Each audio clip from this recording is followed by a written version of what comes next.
How's it going, folks? Adrian here. Welcome back to the channel and to another MMO news drop. We've got leftover news trickling in from E3 this week, plus a few others, so let's get straight into it, beginning with World of Warcraft. This one's pretty interesting. According to a couple of reports, all sourcing the same Reddit user this past week, Blizzard is apparently thinking about level squishing or reducing the level cap for retail World of Warcraft. Reddit user Nivens posted a few screenshots of an alleged WoW survey that carried questions regarding the reduction of the level cap, but these questions were angled in such a way that seems to suggest that it's more of a question of when and not if. Back in March 2019, game director Ian Hazzikostas did float the idea of a level squish, and going back to the survey, it says that the new level cap will be dramatically lower than the current level cap of 120. As usual, the players in the community have a lot to say about this. Some welcome a squish, as 120 by today's MMO standards is daunting, while others hate the idea. Anyway, established gaming sites like PC Gamer have reached out to Blizzard to comment on the existence of the survey,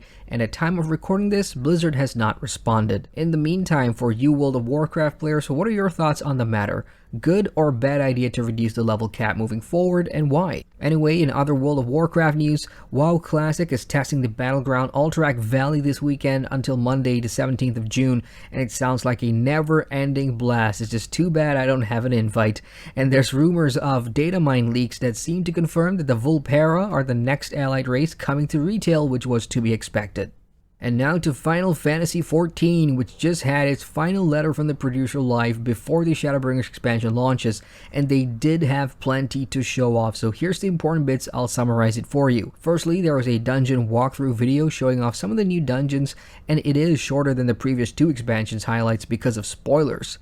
Secondly, there's big updates to crafting in Final Fantasy XIV for Disciples of the Land and Hand itself, with the addition of new skills and such, new crafted gear sets, plus the crafting UI will be improved as well when the expansion hits. Now to my favorite part of the letter, the NPC trust system was elaborated on. So in 5.0, you can bring allied NPC companions from the main story, like Alphinaud or Urianger and others, into dungeons with you to fill party roles if you want to do the new Shadowbringers dungeon solo. Now you can choose who to take with you from the new allied NPC window, showing info of the roster and who's available up to that point in the story and what role they can fill. Anyway, NPCs here are very smart, and the AI knows these dungeons inside out. For example, they move out of AoEs on their own. The tank turns the boss away from you so you don't have to direct them to do anything. From the demo they showed off, they're pretty damn competent, and apparently it will take around 30 minutes to complete dungeons with the trust system. But Yoshida does say that doing dungeons with real players will still be more efficient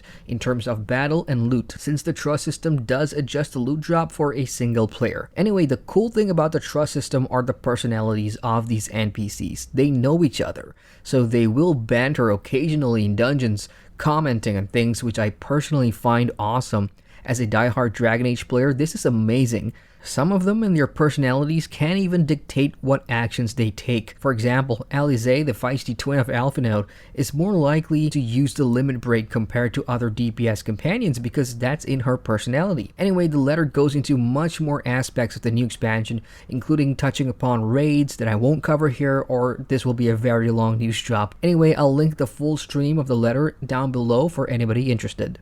Black Desert Online and Pearl Abyss was at E3 in LA this past week, and they have announced that BDO will be coming to the PlayStation 4 console later this year. Players can pre-order their copy starting on July 2nd, and pre-orders will include early access to the full game, plus in-game rewards at launch. The PS4 version is the remastered version, already available on all the other platforms, and it will launch with an optimized UI with 4K resolution support for PS4 Pro console owners, meaning to say, PS4 players, you now have a chance to play the best looking MMO out there on the comfort of your couch or wherever else your PS4 is set up. For BDO in general, there's a new mode of transportation in-game now that you can take to travel between regions, and it's sky balloons. If you think you can transport items between regions easily now from the sky, unfortunately think again, you cannot bring items on these rides with you, and it's a shame we don't get to own one of our own. Instead, we have to access it like a stable ride. The Elder Scrolls Online has had plenty of news drops this week thanks to E3 and more reveals about the upcoming DLCs as part of the year-long season of the Dragon, which I've covered in depth already in my previous 2 videos. So here's something else. ESO is having a cross-promotion with another of Bethesda's games, Elder Scrolls Legends. Legends is a free-to-play strategy card game based on all the Elder Scrolls games and lore, and you can play it on PC via the Bethesda launcher or on your mobile phones. It has a PvE story campaign and PvP modes, and the promotion involves playing the Elsewhere chapter on ESO with your ESO account between now until June 24th. And doing so will reward you with 15 card packs of Legends' upcoming expansion, Moons of Elsewhere. And in case you're wondering, yeah, it's somewhat tied. There's ESO cards in Legends too. Anyway, all you need is to have ESO Elsewhere, play it during the period, then sign up for a Bethesda.net account for Legends if this is your first time playing. Over to the Lord of the Rings Online. If you play on the 2 new Fresh Start progression servers, which requires a subscription, Anor and Ithil, good news. Developer Standing Stone Games have just dropped the Siege of Mirkwood expansion, and the level cap has been increased to level 65. SOM for short was first released on live in 2009, and the expansion features the conclusion of the epic book main story, Volume 2, The Mines of Moria. The expansion will see players taking the fight to Dol Guldur, with plenty of group dungeons and skirmishes to run, making this a worthwhile expansion to pick up on live because of the skirmishes. I don't think much has changed on the legendary servers for this. However, there is some pushback from the LOTRO community, as many are saying the expansions are coming too soon on the legendary servers, defeating the purpose of having a fresh start server. Considering the Mines of Moria expansion was only released a few months ago, they have a point. What do you think? Funcom's horror-themed MMO Secret World Legends is celebrating its 2nd anniversary starting June 18 until the 9th of July. To celebrate this milestone, Funcom, together with certain members of the game's community, are hosting a scavenger hunt event where on July the 1st, teams of 3 will be seeking out terrifying objects all over the in-game world for prizes. Participation alone gets you this new t-shirt, and beyond that, the Megaversary 2 celebrations begins on 19th of June, with various giveaways hosted by players. Honestly, there's a lot going on, but no mention of actual in-game events like the turning on of XP buffs or double AP and SP, or the Golem Hunt event from a few years back. Anyway, for those interested, check out the forum link posted below.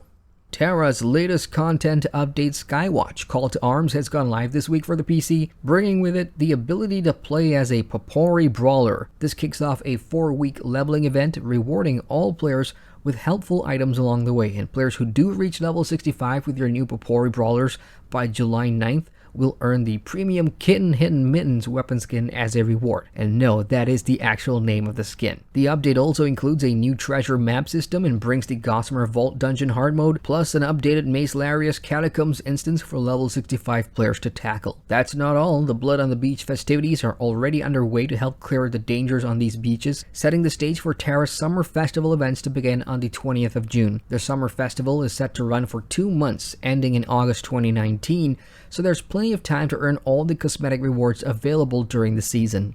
Let's move on now to Cryptic's free-to-play Dungeons & Dragons MMORPG, Neverwinter. The developers, or the systems team more specifically, recently took to Reddit this past week to host an AMA, or Ask Me Anything session, and players naturally responded. The latest expansion, Undermountain or Mod 16, is a hot topic for the community, obviously, due to all the drastic changes that it brought. If you've played Neverwinter in the past or are a current player and missed this session, check out the link below, as some of the questions really pulled no punches, but as with most AMAs, not all the important pressing questions get answered for various reasons. Among them, the team in question probably had nothing to do with it, but this is the systems team after all, so they've got their hands in most things probably. Either way, plenty of good info here to read up on. Another one of Cryptic's free-to-play MMO, Star Trek Online, is turning on something useful, so here's a quick PSA. From now until Monday, 17th of June, all players in-game will receive double XP. During the event, content that provides skill points and expertise will reward a 200% bonus above normal amounts, so make full use of it whether you're a new player to STO or leveling something up as a current player. Go for it, you have a couple of days. And last but not least, Albion Online has some fancy news. The next content update, called Percival, will bring two main customization features, namely the character customization and mount skins. The first will allow players to change their looks, like how you'd visit a barber in some MMOs. And this will be welcomed for Albion considering its bang average customization options, and this update would make more sense if they actually added more customization options. As for mount skins, yep, pretty much what it sounds like. You can now alter the look of your mounts without influencing their stats. Skins will appear in a new window according to category, so direwolves can only wear direwolf skins, and they are permanent. Your character will not lose these skins if they die, and they can be obtained with in-game gold and from other places as well. More details in the full post from the forums, link below. And that's it from me, folks. Enjoy your weekend, and I'll see you in the next vid. Hit the like button and feel free to subscribe to the channel for more on MMOs and get notified on all my latest uploads. Once again, I'm Adrian, and I thank you for watching. Hey folks, thanks so much for watching that video. If you guys want to watch more, you can click the subscribe button at the bottom there or somewhere over here. And don't forget to hit that bell to get notified on all my latest videos. So I'll see you guys at the next vid. Take care.